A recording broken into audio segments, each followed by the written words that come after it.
Hi, this is Sandy Wyllie. This is my mental health channel, and I want to show you some pictures of how I found my son on Saturday when I came to visit him, my invalid, handicapped son who contracted meningitis at age 4 and was hospitalized for 4 years, and ever since then hasn't been at home, only institutions. The pictures are very graphic of what happened to him, so I'm going to give you a warning right now. If you don't like to see graphic pictures, then skip this part. It's only going to be like 30 seconds, okay? And it's going to begin now.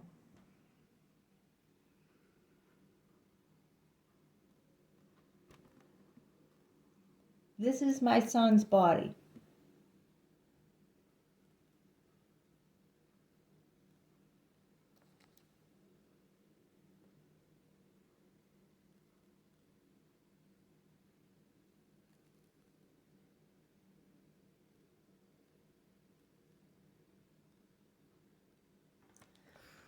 That is what I walked into on Saturday when I went to visit him.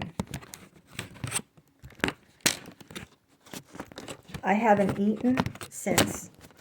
I haven't slept. Let me try that. Those are the pictures that I put on Facebook.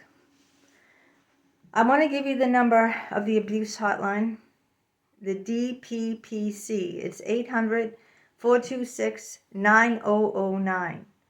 DPPC, 800-426-9009. For anyone that's been badly, savagely really, who's been savagely treated like that and cannot, who are severely handicapped or incapacitated, cannot protect themselves, like my son who's an invalid, someone needs to look up. Someone needs to be in their corner.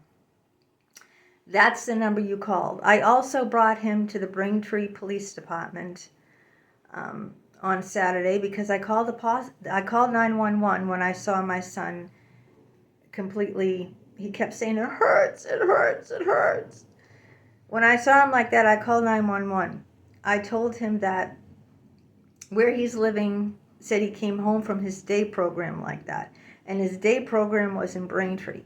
So the Boston police said, you cannot file a report in Boston if it happened in 𝗵𝗁𝒃. I haven't like slept or eaten. Like I'm really sick to my stomach, and I have severe anxiety. I'm drinking very heavy vodka every day. I'm not saying, I just, this is the second time now this has happened. Not the first time. It happened 3.5 years ago, almost 4 years. It happened like 4 years ago in August of 2021. So this August will be 4 years. The trial for the person who did that to my son 4 years ago is this Wednesday. Tomorrow. It's tomorrow. That son of a bat. You get what I'm saying? That monster is going to be facing what he did. 4 years later now. Now a new monster shows up. Anytime you put your people you love in institutions, daycare centers, nursing homes, places for the invalid, handicapped, people who are severely injured, who can't take care of themselves. Any of these places that you put people that can't protect themselves, like daycare centers, little kids, they can't protect themselves. Elderly people in nursing homes can't protect themselves. Handicapped people can't protect themselves. Disabled people can't protect themselves. Someone is got to take a stand for these people. This is a very important message for me to get across in my video.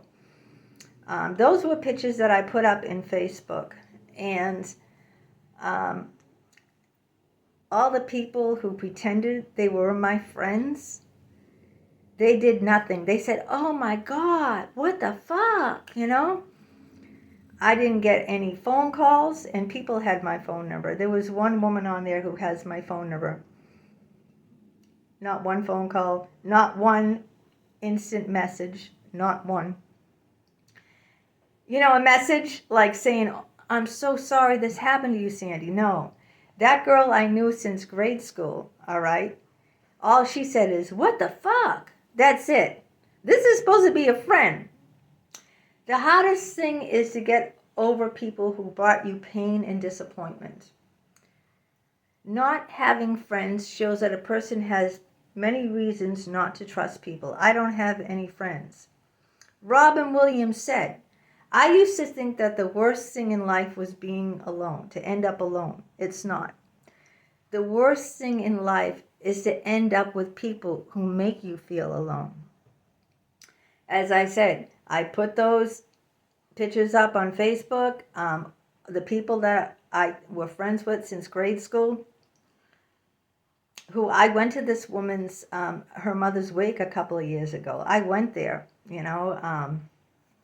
When she was having back pain, I checked in on her, and I, you know, nothing. All she said was a comment on that post, what the fuck? TWF. Takes 2 seconds to type that. That's it. Friendship is like a diamond. It's rare, it's expensive, and there are many fakes. Most of the people out there are all fakes. Okay? They're all fucking fakes and phonies. But, so I'd rather be alone. I'd rather be alone than go through the motions. And I'm tired of pretending and going through the motions of people pretending they're my friends. When everything is good and you put the pictures up of you and your son, of me and my son smile like this. When I put these pictures up like this is the young man, Alex Wyllie, that happened to.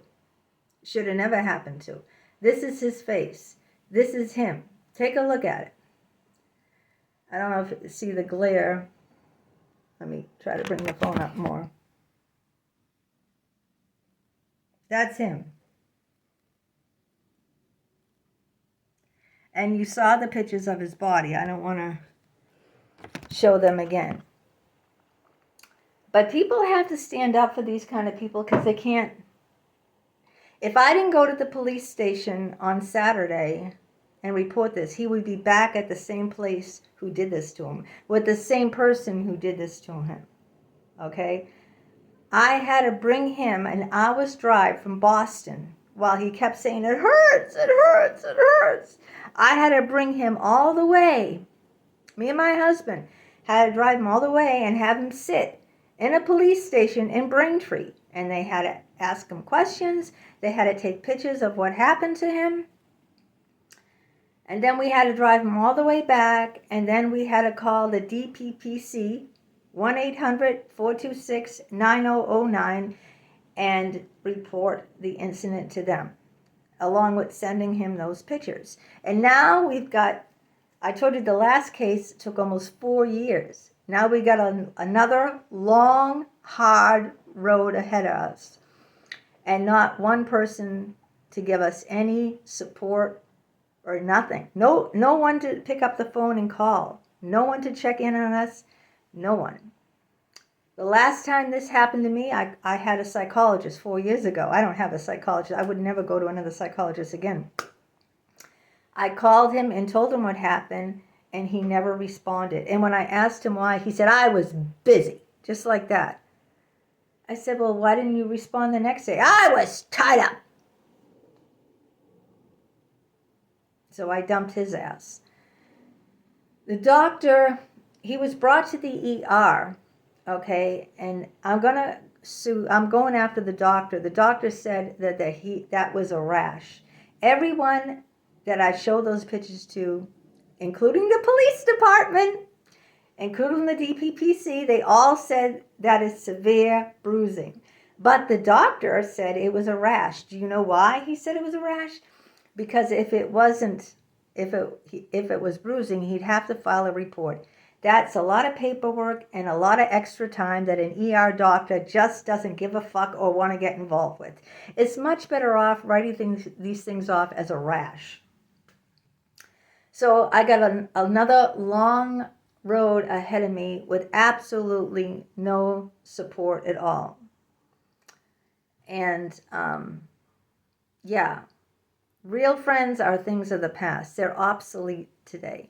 Real friends are supposed to be there for you, not just, when you put up a nice picture of you and your son to say, oh, that's cute, oh, that's wonderful. But then when you're in a crisis, where are the real friends? Where are the real friends when you're in a crisis? They're nowhere to be found, right? They don't care about you. When you need them the most, where are they?